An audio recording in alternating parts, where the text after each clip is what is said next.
So today's studio guest is Ruth Cotter, Senior Vice President and Chief Administrative Officer at AMD, talking to us today from Santa Clara.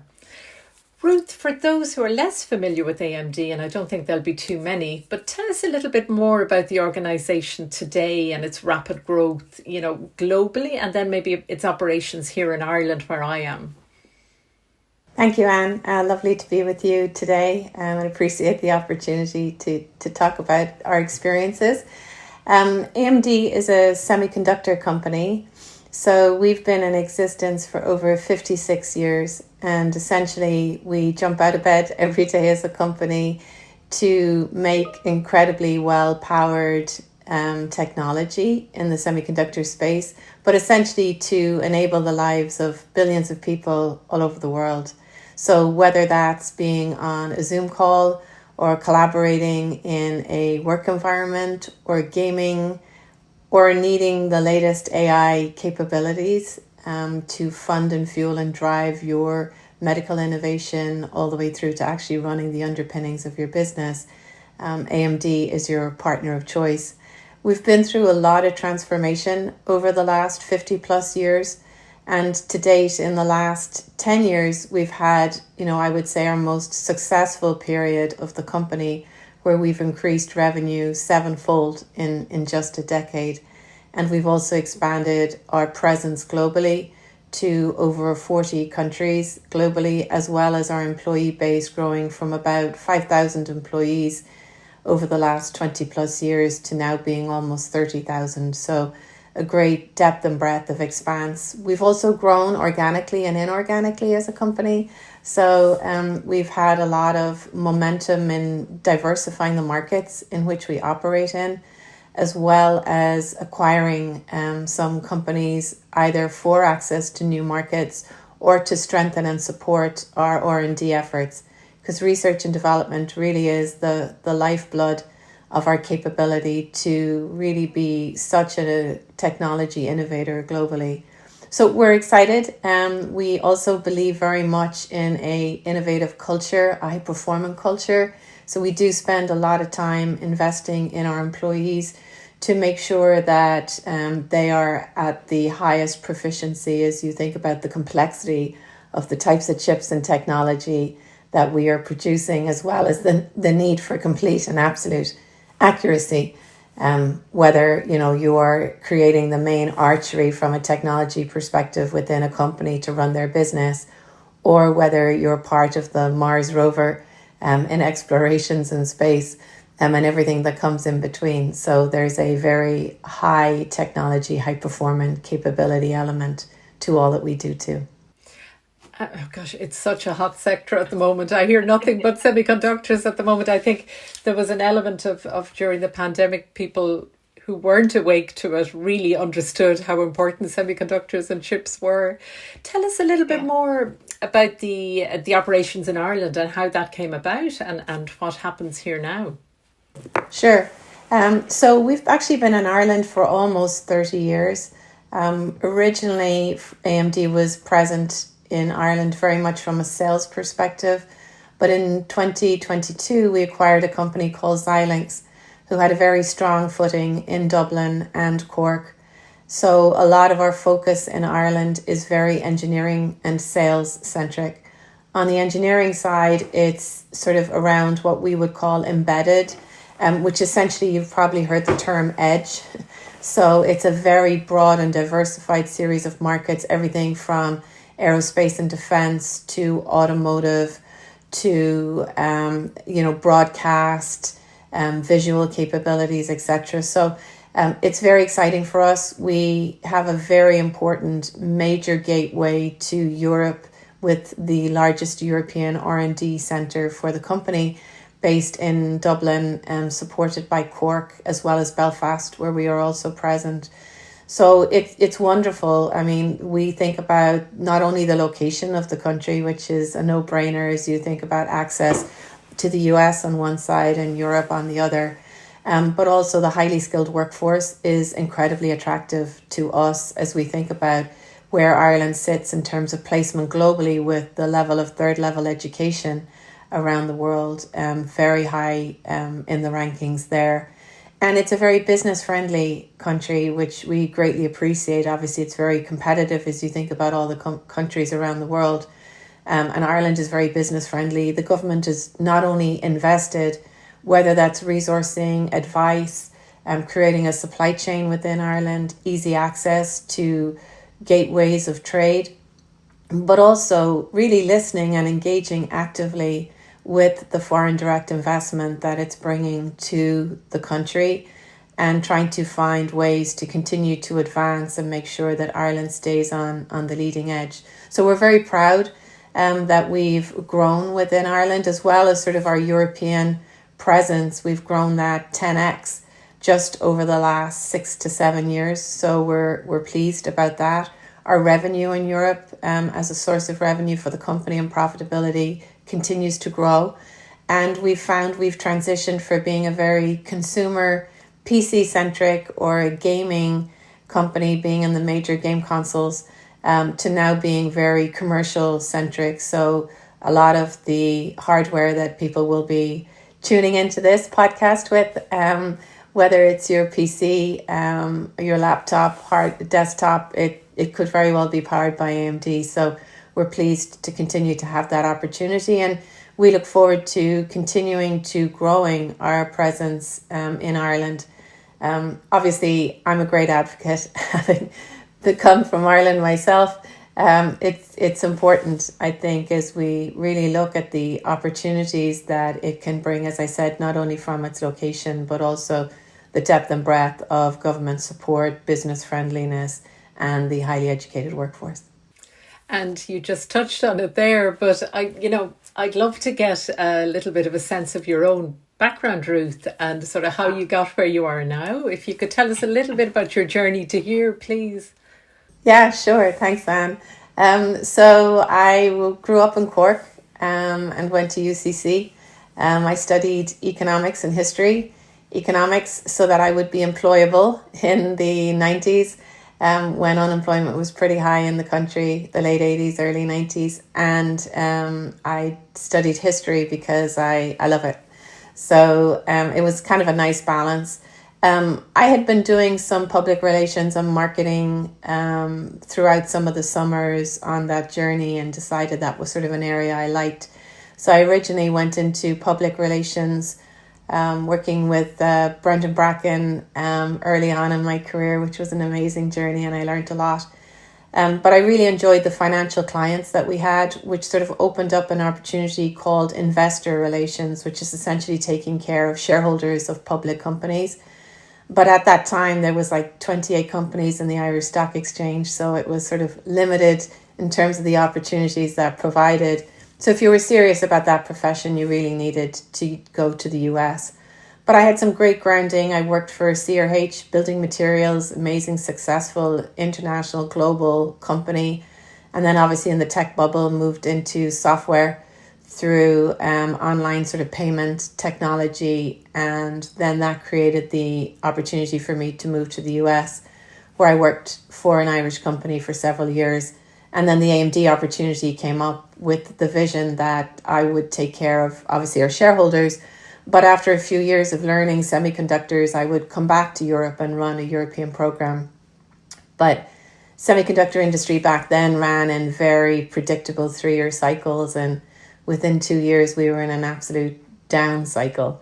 So I stayed, and I've been here ever since. So I'm heading into my 24th year at AMD, which is quite astounding for me. I never imagined that I would ever be in a company that long. But we've had 6 CEOs in that time period. So there's been a lot of change. So it's almost like working for 6 different companies in so many ways. And now I have an incredible opportunity to work with one of the most successful CEOs in the world. Lisa, who is our CEO, was the Time Magazine CEO of the Year this year, and to have the opportunity to work closely with her as we continue to drive the transformative journey that AMD is on, now being a clear leader in obviously the PC and server space, and looking to become the leader in the AI space as well. It's been an incredible journey, and it's also been a lot of fun. And now, obviously with our strong presence in Ireland, I get to come back and spend time with the team in Ireland and across Europe, which is always very rewarding. And you mentioned Lisa there, and I mean, given your own experience in leadership and your own experience with the six CEOs, including Lisa now, what would you say leadership looks like to you? What do you think makes a good leader?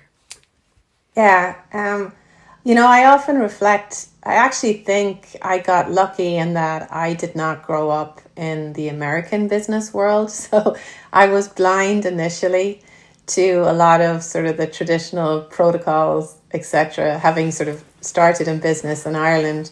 So I often walked into situations quite blind, which I think early on was probably beneficial to me.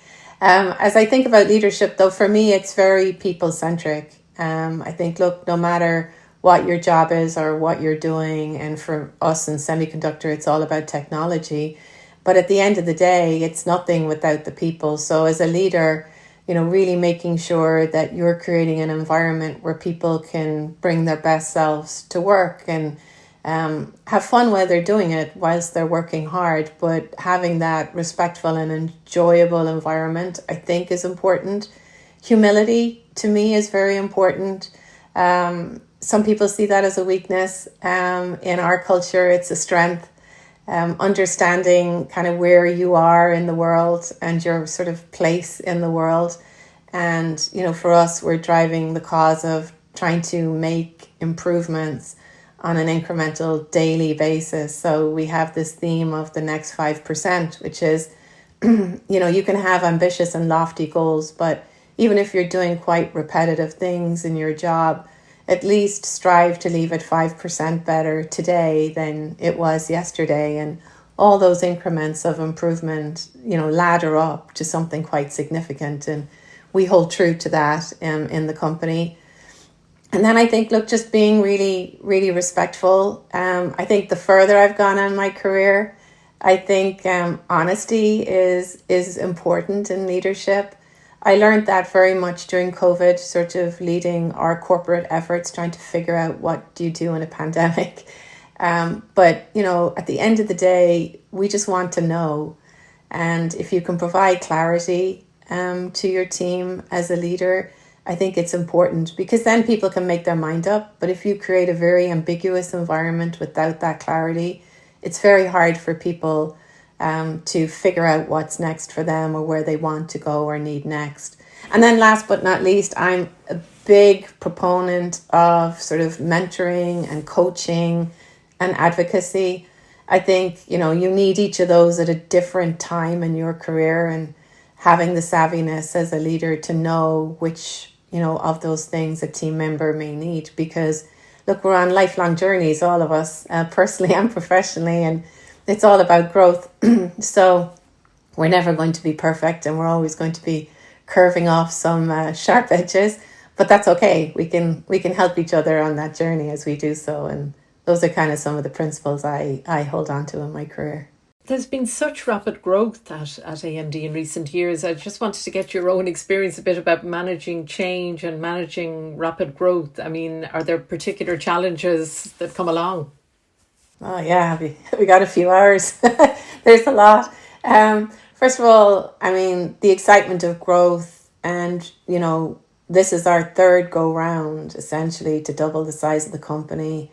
As we look over the next 3 to 4 years, it's quite exciting, and with AI coming our way. But in advance of that, growing from being a very small company where everyone knows everyone to now everyone just doesn't. It's just not possible for everyone to know 30,000 employees.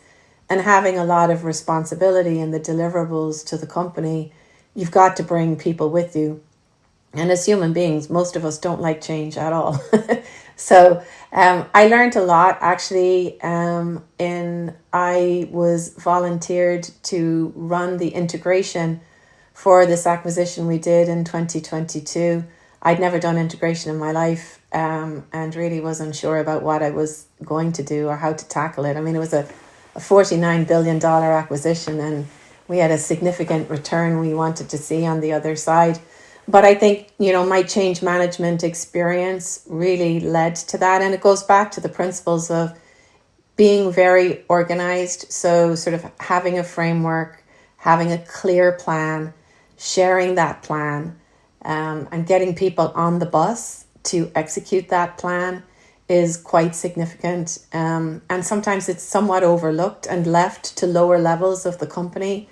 But I think the secret sauce in change management is really the investment of senior leadership, and not just for endorsement, but actually participating, whether it's even a steering committee or something of that nature. But when you're doing major transformative efforts that require deep change management, I think that activity on behalf of senior leadership really helps bring people with you.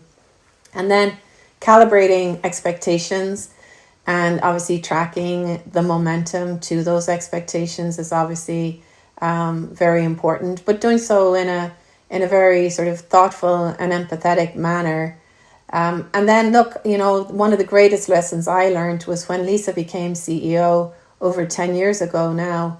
Most CEOs, when they join a company, they stand up and it's like, this is my great strategy on day one, let's go forth and conquer and follow me and all the rest. She stood up and said what we were not doing at that time, because the company was pursuing a lot of random strategies, and engineers were off working on skunk work projects all over the place. But by saying what we were not doing, it took license away from those who might have been fighting the tide of the grand strategy. And she waited a few months before actually revealing the broader strategy. And I think it was very wise, because by then it took license away from those who were not swimming in the same direction as where the company was headed. And it also allowed them to self-select out of the company, which was a more of a healthier environment than going through a prolonged opportunity of sort of these countercurrents in the company that would have been negative for culture. So I'm often quite reflective on that as I think about how you pull those threads into the world today. I have to come back to AMD and the exciting technologies that you guys are looking at the moment. I mean, is there much you can tell me about sort of trends in the market in general and trends within AMD, I suppose? Yeah, I mean, look, it's a highly innovative world. I think anybody tuning into us today might not have known what a semiconductor was 7 or 8 years ago. And I think everybody has some idea what a semiconductor is today. We're in a very exciting time where, the world, and in particular sovereign entities all over the world, have figured out that semiconductors are very important. And it is allowing us to accelerate innovation globally and enable higher productivity. Because of that, AMD is obviously optimally positioned. We're working right now in the area of high performance. So you will see us at the leading edge of the most performant chips and capabilities. So you will see us with highly sophisticated roadmaps. It's a challenging time because typically semiconductor roadmaps used to turn over every 3 years, and now we're in an annual cadence of roadmap modifications and updates, which is challenging the laws of physics as well. From a market perspective, it's a mixed bag, I would say. More broadly, obviously, at the highest level, the technology sector is doing very well. There are some of the other markets like automotive, broadcast, audio, those kinds of markets that have somewhat struggled over the last couple of years. Those are expected to improve here as we head into 2026. But obviously AI has lifted all boats globally as we think about harnessing that across businesses for greater efficiency, or within the consumer space for sort of your home management, gaming, etc. So a lot of data is being generated, and it is having a voracious appetite for the compute capability to tie into it. From an AI perspective, we're driving our roadmap. We're very excited. We're working closely with customers. It's challenging for us because everybody's learning so quickly. There has never been a time like this. Nobody's seen anything like it. And because of that, customers are updating their choices and preferences as it relates to their products. But the manufacturing cycle in semiconductors is very specific. And lead time on products, many products, is actually 12 months. So with a with a highly educated and informed customer set that keeps learning on a monthly basis because of the advancements of AI, wanting to modify and update products, we've moved from a static one chip design to what we call chiplets, which allows us to put several chips together in one package, which allows us to have great flexibility depending on customers' needs and choices. So the industry is moving in that direction, which is great. But the other thing that's going on is it's not just about hardware. So you're now hearing, 10 years ago, you would have heard mostly semiconductor companies only talk about hardware, these chips. But now you're hearing us talk a lot about software, because that software on top of these chips, again, allows even greater flexibility above the chiplet design to really advance what the customer's needs are. And it also can bring some greater performance boosts to many of the market opportunities. We're seeing gaming continue to be a strong market for us. The PC space has kind of hung in there. AI has sort of elevated it, in particular in the commercial space, so enterprise businesses.